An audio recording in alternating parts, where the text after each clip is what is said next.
Hey y'all, welcome back to my channel. It's Taylor. Make sure that you like, comment, and subscribe.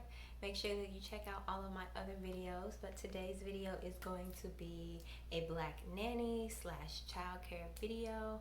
I got my degree in music and dance performance, but as soon as I graduated college, and even in college, I was a nanny, and I still do it to this day. I have almost 10 years of childcare experience under my belt now. I'm not a mom yet. But I've been a mother figure to so many children in the Atlanta area.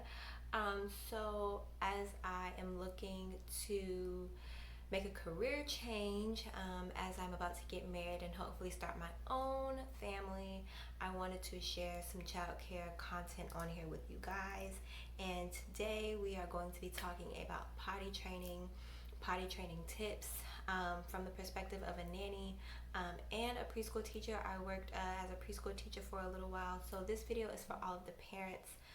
Things that you can do to kind of make it easier, things to look for that show that your toddler is ready to start potty training, and just giving you a little motivation because every child is different. Some kids are potty trained at 18 months, some take a little longer, until they reach like 3. So first and foremost, make sure that you are being patient with your child. This is a new skill for them. Although you spend more time or more of your life potty trained than not, it is still a new skill for them. It's a foreign concept to them, so be patient. I think the key to potty training is to break it up in steps. Parents try or attempt to, sometimes it works, sometimes it doesn't. Like I said, every kid is different, but parents attempt to potty train their kid in 3 days or a week, and they get frustrated, and the kid is frustrated because you're trying to shove so much information, verbal information, physical information down their throat and get it into their systems, into their bodies, into their minds, and it's overwhelming. So the tips that I'm going to give you today, they're on the slower path, because I don't think it's necessary to put that kind of pressure on yourself or on your child. If you start early, and I will give you a good kind of starting point, if you start early, then potty training will go much smoother throughout the toddler years. Okay, so let's go ahead and get into the video. My laptop here with my notes. There is a corresponding blog post to this video, so check the description box down below for my blog, and you can head on over there to see the corresponding blog post. How do you know that your child is ready to potty train? This is a big question that parents have. So the first thing I would say is look for those verbal and physical cues. Does your child say pee pee? Do they say poo poo? Do they say potty? Are they able to tell you when they have a dirty diaper? Do they know the difference between a poopy diaper and a wet diaper and a dry diaper? Like, if they can tell you that they're poopy, pee pee, or dry, you know they're ready. Do they bring you new diapers? Like, how are their listening skills when it comes to getting their diaper changed? Like, if you tell them, hey, come get a diaper, or go get me the diaper, and the wipes, like, are they good listeners? Because if they are, that is a good indication that when it's time for them to go to the potty, if you tell them, hey, let's go to the potty, let's go try and pee pee, you won't have that struggling parent to toddler tantrums that happen often. So these are things that you can watch for and that you can implement as early as possible, so that potty training will be easier.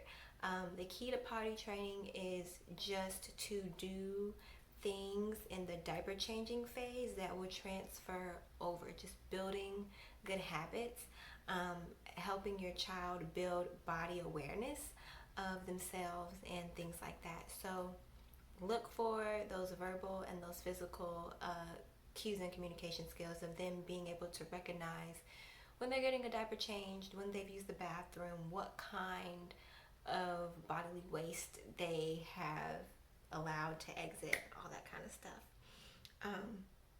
Do they know their body parts? whether you call it a penis, vagina, PP, JJ, whatever, booty, like if you ask them, where's your booty, where's your PP, where's your vajayjay, do they know where that is? Because they're going to need to know that when they start potty training, especially if your kid is in childcare. You always want to be aware of that and make sure that they are not being touched in inappropriate ways, and that if they are, they will be able to tell you, hey, so and so touched me on my booty or my PP or my vajayjay, what have you.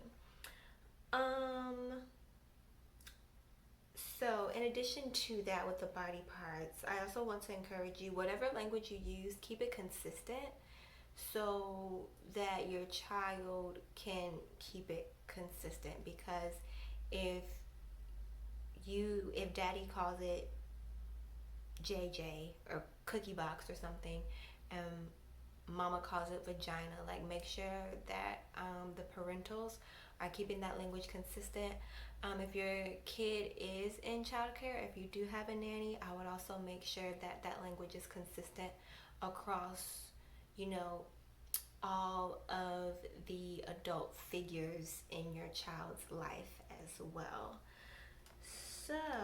So the second tip that I have for you, which a lot of families that I help potty train have found it very awkward, but it's very beneficial. Take your kid to the bathroom with you and let them see how it works. It is quite insane to ask a child to do something that they've never seen before and to expect them to do something that they've never seen before. Before they start crawling, they see parents get down on the ground with them and crawl. They know what walking looks like. They hear talking before they speak. Potty training should be no different. I would say keep it consistent with gender, like allow dad to take son to the potty and allow mama to take daughter to the potty, just because it keeps them seeing the private parts consistent. And if daddy takes daughter, she'll see that, hey, daddy has something different from me. And if you're not ready to have that talk of like, boys have penises, girls have vaginas just yet, this will help you put that off a little while longer. So I would say keep it consistent. If you're a single parent, or if you are a same-sex couple that has an opposite-sex child, I would say reach out to a trusted family member so that they can show your kid. But yeah, this point is very important, just because it's important for them to see how it's done. Let them flush the toilet. Teach them what toilet paper is. Just get them familiar with body parts and with what's in the bathroom, what happens in the bathroom. Let them explore the bathroom in a way that is as sanitary as possible. So yeah, I will tell you, if your child tries to touch your stream or like reach into the toilet, it's totally normal. Try to catch it, obviously, or give them a bath immediately after, but that is completely normal because this is new for them. A bathroom, when they first are starting to get familiar, is really like another playground. Your body parts are kind of just like another toy. So you also may want to take the initiative to tell them, hey, don't touch here, this is mommy's private part, or this is daddy's private part, or this is your private part. You don't let people just touch you any and everywhere nilly-willy.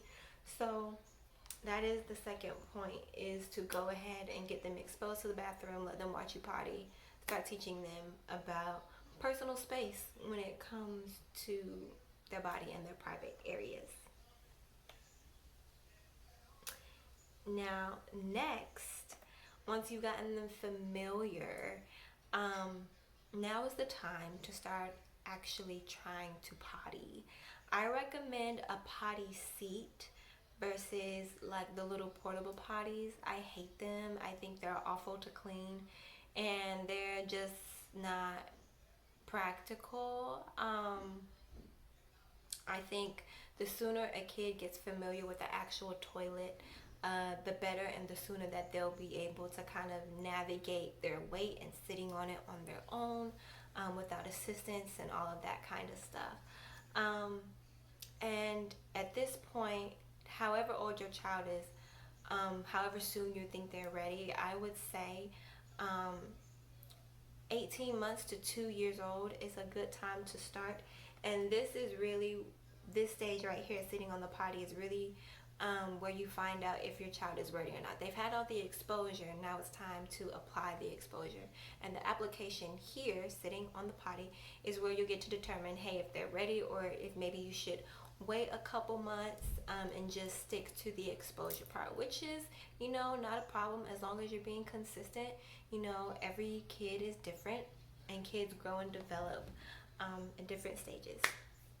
So, like I said, I recommend a potty seat that goes on the actual toilet versus like a portable potty that they have to dump, because it's messy, it's not practical, they grow out of it super duper quickly, and then, they may be 2 or 3 years old and still need help getting on the potty and still need to be watched. So, it's all about growing that independence, right? So, I do not recommend the portable potties. Just get a potty seat. Um, and then also another downfall to the portable potties is portable potties aren't everywhere. Kid potties aren't everywhere. They have regular toilets. So I've even had some instances where families will use the small kid portable potty for potty training, but they have to go potty out in public or somewhere, and because the kid doesn't use like a regular toilet, they're afraid to sit on it, or what have you. So do what is actually in the real world, and in the real world are real potties. And you can get potty seats of all sizes. You can get the cushion ones, all kinds of stuff. There are plenty of options out there nowadays. So here I recommend sitting on the potty twice a day. It doesn't matter what time of day, as long as it is consistent. So both times are consistent. So if you want to do like first thing in the morning and right before bed, or if you want to do right before lunch and right before bed, or what have you, just make sure that whatever times of the day you're sitting on the potty, keep them as consistent as possible. Of course, things happen. No schedule is a perfect schedule, especially with children, but try to keep it as consistent as possible.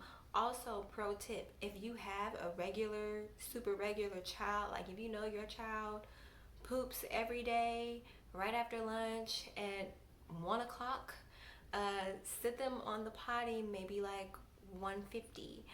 Try to observe that time and that window, because the whole point is to get them to use the potty so that they know what that feels like. They know what it feels like to use the bathroom on themselves and to get their diaper changed, but knowing what it feels like to actually have it come out of you into the potty is a different experience for kids.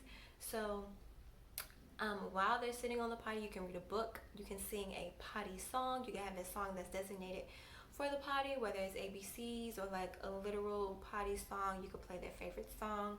Do something that's going to distract them, so it'll ease their body and so they won't be tense.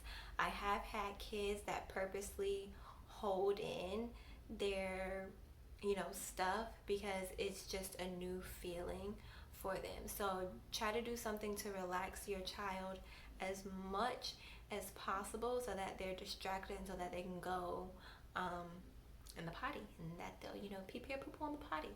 Now this takes a while. You have to be consistent. Some kids use the potty immediately. Sometimes it takes like a week or two, maybe even a month for them to use the potty. I would say, depending on how you feel, I would say once you get to the 3-week mark of going to the potty multiple times a day and nothing comes out, then it's time to take a break. Just go back to the exposure, telling them when you change their diaper, hey, where did your pee pee and poo poo go? It goes in the potty. Just a incorporate the potty into diaper changing, so it's always in their head. You can even let them flush the potty a couple times a day, or even let them flush after you use the potty. Still take them to the bathroom with you, all that kind of stuff. So if it takes a while for your child to potty, then you'll know that it's time for a break and just stick to the exposure aspects of the potty. But if your kid does use the potty within 3 weeks, you know that they are ready to move on to the next step, which is underwear. Now, I do recommend when you first start to sit on the potty, wear a diaper still for a little while. I don't recommend automatically switching over to underwear and stripping your kid right away, because at least not, I would say I don't agree with that before 2.5, because it can just be really overwhelming and sort of like traumatizing, because it's so much change at one time. But if you're starting to potty train and your kid is older than 2.5, go ahead and strip them down. Let them see what it feels like to be wet, to poop on themselves. Go ahead. What I'm trying to say is wait until your child has pee-peed or poo-pooed on the potty, in the potty, before you switch them over to underwear, unless they are older than 2.5. If they're 2.5 and up and they still haven't gone in the potty, then maybe what they need is to just go straight to underwear and to be wet and to feel what that feels like to be wet and to have accidents, in order for it to click in their head. Switching to underwear, I would say underwear, not pull-ups, because pull-ups are too close to diapers and they don't know what it's like to be wet. So once your kid has poo-pooed or pee-peed in the potty a few times, then you can switch over to underwear. Yeah, and I would recommend when you do the underwear method, and when you strip them down, it does get messy. It can get messy. It does require a lot of patience. So I would recommend doing this when you know you're gonna have time, when you know you're gonna be home, maybe for like a weekend.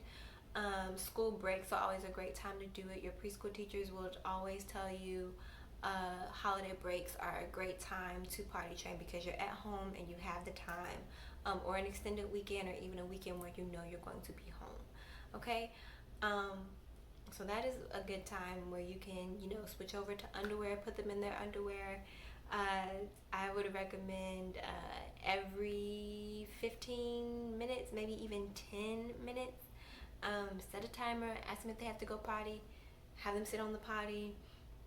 When they're wet, because it's inevitable, they will wet themselves, maybe even poo on themselves. Usually kids will catch it when they poo though, because that's a more extreme feeling.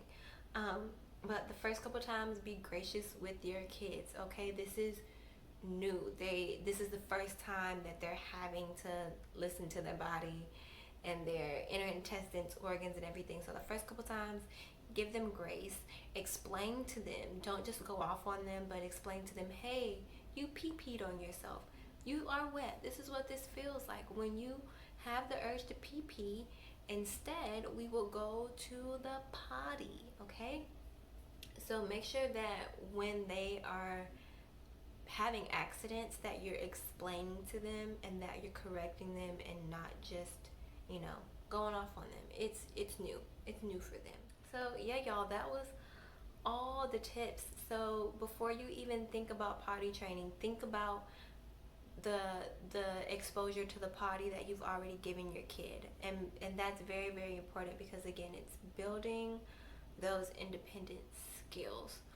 If you are potty training and your kid is older than 2.5, if you want to go ahead and go with the strip down underwear method, go ahead. I would still suggest implementing pre-potty exposure. If your kid is younger than 2.5, I would definitely say go by what I've done step by step. If your kid is younger, if your kid is 16 months, 18 months, those are perfect time to start, because they're sponges, they're soaking up everything. That's a perfect time to start with potty exposure, before you even think about, sitting on the potty and those types of things. So hope this was helpful. Make sure that you guys like, comment, subscribe. Check the description box below for my blog and all sorts of content. And I will see you guys in the next video.